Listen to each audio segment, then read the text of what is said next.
joining.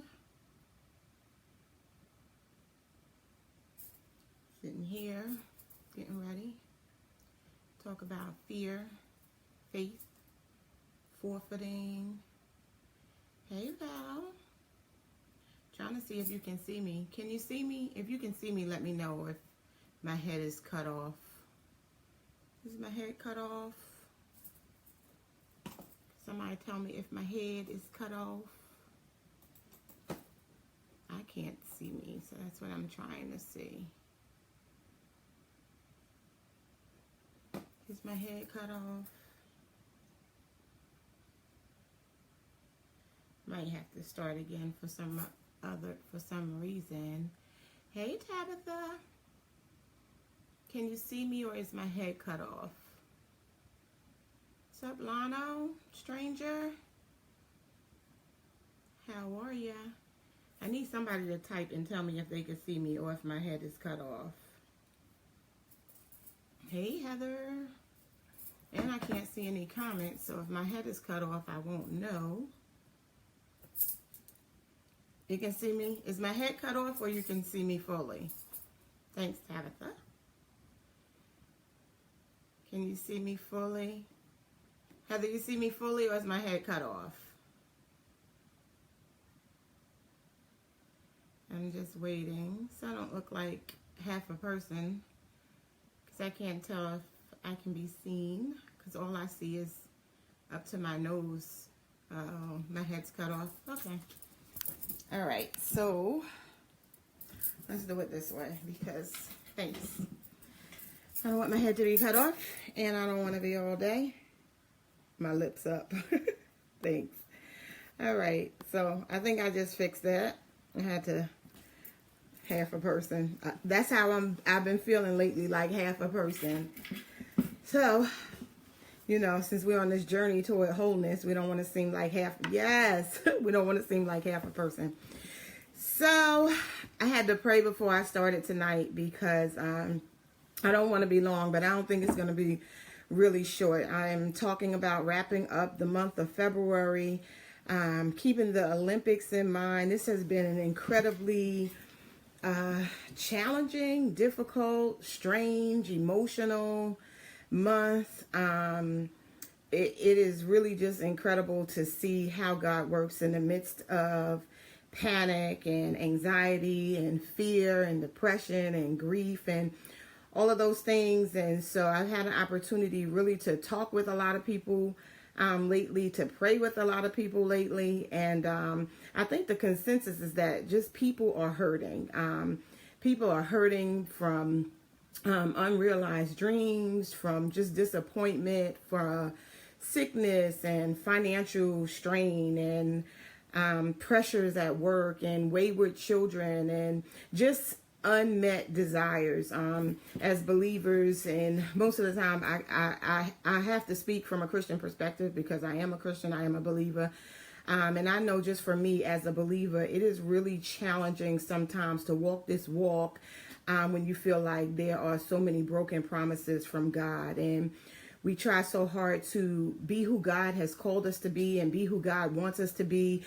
And yet it seems like, you know, God is not hearing us, or he's not answering us, or our fantasy is not meeting our reality. And we just struggle to just walk in whatever it is, our calling, whatever our purpose is, because we have unmet desires, unmet dreams, unmet realities, or our realities aren't meeting our fantasies. And so that's a challenge. So tonight, I just really wanted to come on and talk about, you know, having a fresh start. February was a really short month, though it seemed like a very long month. I set a goal in February or the end of January to work out every day of February. I think I missed one day, which might be today. I'm not sure yet. I'm, you know, trying to see how I feel. And I know that I need to push, but I just don't really have press in me right now.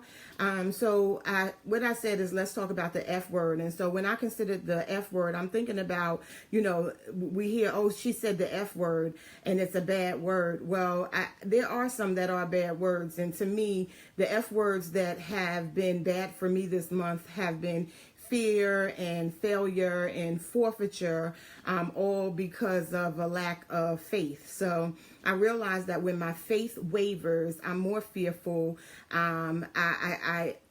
I guess acknowledge failure a little differently, and then I forfeit the peace that God gives me if I just have faith in what His plan and will is for my life. So I thought about it, and I started tonight just looking it up once I thought about what I was going to say, and I looked up fear. And fear was a feeling of anxiety concerning the outcome of something or the safety and well-being of someone. And I thought about how fearful I have been in certain areas of my life, just on decisions that I've had to make. And I am acknowledging that I have been in a season of paralytic fear. So I've been paralyzed with fear probably for the past couple of months, just for, the fact that my faith is just not active. It's not as active as I would like it to be. It's not as active as I know it could be. And I am having bouts of wavering faith. And I know that that's not of God, because the Bible said that God has not given us a spirit of fear, but of power and love in a sound mind, in 2 Timothy 1:7. And so that is a reminder that fear, is really just a lack of faith, and that is not of God, and that really as soon as I acknowledge the feelings of fear, then I need to pray and ask God to help me to activate my faith, put some feet on my faith, and run through the fear so that I don't let it paralyze me. And I'm sure just from conversations that I have, that's a challenge that so many people are having. As I'm working with my study groups and just different people that I've been trying to encourage that are encouraging me on this journey, I just see the paralyzing state of fear in so many people, and I rebuke it and pray that God will just cover us who are really struggling in this season of fear. The second thing is failure. When I looked up failure, it was a lack of success. And then Jeremiah 8:4 says, this is what the Lord says, that, if a man falls down, he gets up again. And if a man goes the wrong way, he turns around and comes back. The Bible tells us that a just man falls 7 times, but he gets back up. And because of who we are, God gives us the ability to get back up in Him and to keep running this race with endurance and perseverance.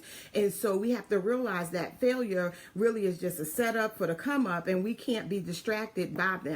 So no, we're not always going to achieve every goal. We're not always going to reach every milestone, but that doesn't mean that it's a failure. That just means that we haven't arrived to that appointed place that we should be. But this is a journey. It's not a race. There really is no finish line in this thing as long as we have breath. So while we have breath, we have to recognize that the failure is just a part of, or these pauses in life, they're just a part of the journey. And so we have to move forward in the journey. The other thing is forfeiture. I've spoke about forfeiture before, and I realized it some years ago when I thought of the song with a friend we have in Jesus. It says, "Oh, with peace we often forfeit. Oh, with needless pain we bear, all because we do not carry everything to God in prayer." And I realized that I am indeed sometimes a forfeiture of my peace. And looking up forfeiture, said lose or be deprived or property or right or privilege as a penalty for wrongdoing, or lost or surrendered as a penalty of wrongdoing. And I think that wrongdoing is not casting our cares on God, not allowing Him to be the peace that we know that He can be, because He is a God that gives peace. He saturates us with peace. He saturates our heart with love. He saturates our mind with peace, our soul with joy, and He gives us strength. But when we fail to acknowledge Him, or we fail, we want to take it on our own, or feel like He's not moving quick enough, which I know I'm guilty of. I am guilty of feeling like, God, you are not moving in my time. You are not doing it the way I want you to do it. You have not answered my prayer. So let me get before you. Let me try to go forth and let me see if I can make it happen any quicker than Him. That is a lie from the pit of hell, and we know that that's not how God works. Yet for me, I still sometimes misappropriate my zeal and try to do it my way. Never really works. It may be a falsehood of that there's some success there. But what I realized when I arrived at that point is that I'm still failing, because I'm outside the will of God, doing things my way. God has given me His permissive will and not His divine will. And certainly that's not what I want. And so it all goes back to having faith. And the Bible says, "Oh, ye of little faith." And now faith is the substance of things hoped for and the evidence of things not seen, in Hebrews 11:1. And so where are we in our faith? Why can't we activate our faith? Why? It's almost like there's a faith switch. And when we feel like we know, or we're almost confident about something, that faith switch automatically turns on. But that's not faith, because you already know the outcome. Faith is the substance of things hoped for and the evidence of things not seen. And so we've got to learn. I know I've got to learn. So just ease eavesdrop here if that's what you want to do. I've got to learn how to put feet on my faith and run and stop being stagnant in faith because I'm pouting, or I went to, the school of Pettyville and I'm just so angry with God because he's not me and he's not doing things my way.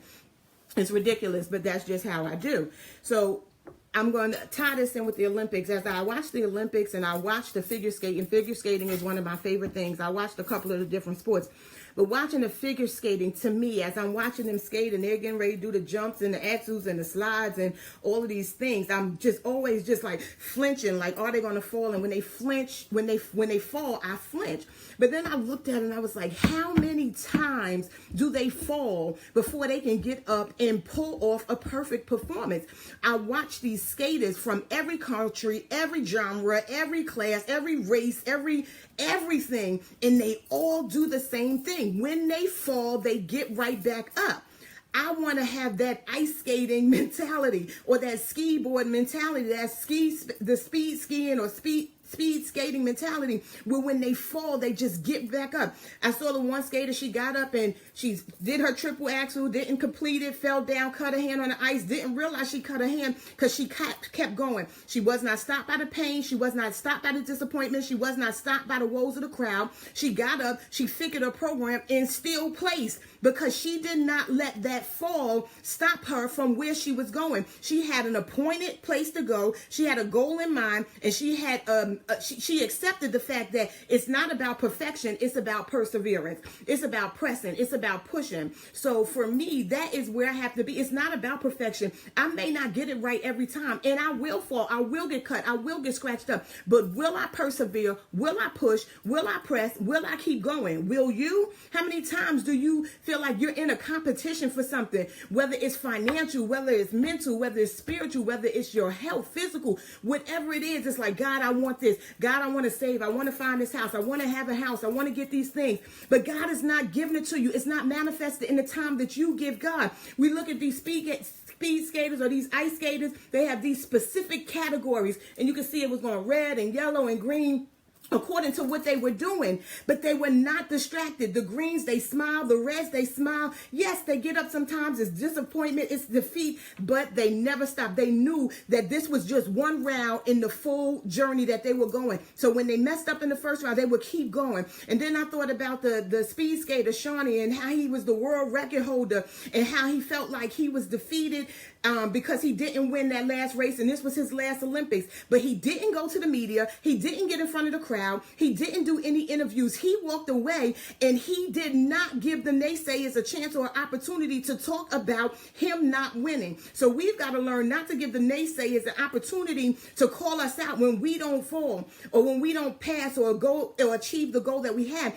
And we've got to learn how to stop telling everybody what our route is going to be. You see, at the Super Bowl, they said he saved those plays until the game. He didn't use all those games until till the Super Bowl. So we've got to live life like it's a Super Bowl and stop telling everybody your plays and everybody your moves. The more people you tell the plays you're going to make, the more people you tell the moves you're going to make, the more people have the strategy to pray, P-R-E-Y, against what it is that you're trying to do. So some things you got to keep to yourself. Some things you just got to realize they're not for everybody else. You got to put feet on your faith, activate it, and move forward. You got to march. March means to walk and proceed quickly and with determination. So you got to walk and march into your new beginning with an unwavering, determined faith. And you've got to make a decision that you will not let fear or failure forfeit your peace. You've got to be able to not deal with the F's. Out of the four of them, choose one of them. Let faith be your F. Dispute the fear, the failure, and the forfeiture, and win. Winning is not necessarily just getting to the bottom. Winning is a victory. It's to be successful or to be victorious of a contest or a conflict. Another definition said manage or succeed, achieve something by effort. So it doesn't mean that, you didn't win because you didn't get the highest score, but did you put forth the effort? See, sometimes the mindset that we have determines if we win. So what's your mindset? Do you have a victorious mindset, or are you going to let naysayers and haters and everybody else, yes, Jackie, no fear, are you going to let those people come and tell you what your win is? What is your win? What is your willingness to succeed? Or are you going to let other people determine it for you? So I encourage you. I'm encouraging myself. March is coming. I'm marching forward in March with a quick proceeding of determination that I'm going to be successful. Yes, this was a February. By working out at least 27 times at this point, I achieved something I've never achieved in my mind, in my life. It is not good enough for me. I'm still not satisfied with it. I still feel like I can do more. Instead of grasping and being satisfied with what I've done, that's a win for me. No, I didn't run a marathon. No, I didn't lose all the weight I wanted to lose this month. Actually, I may have gained weight because of the muscle. I think that's dumb, but hey, that's a part of life and the workout. But to me, I won. I am learning how not to let these small pauses in life be a failure for me. I have got to count it as a victory, because the only way I will move forward is if I do so. So yes, I encourage you today to move forward in this victory. Share with somebody that they can move forward in faith by disputing the lies and tricks of the enemy, by not allowing fear to paralyze them, for not allowing failure or the illusion of failure to distract them from the potential of winning, and to not make winning about finality, but a victory along this journey. So be encouraged. Share this video if you're so led to. And if you want to follow up and this week learn more about looking out for people, or self-care, or love, or how to just overcome you when you're the enemy, when you are whispering defeat to yourself, stay tuned. Have a blessed and wonderful March, and I look forward to celebrating even more victories and celebrating more defeat. God bless.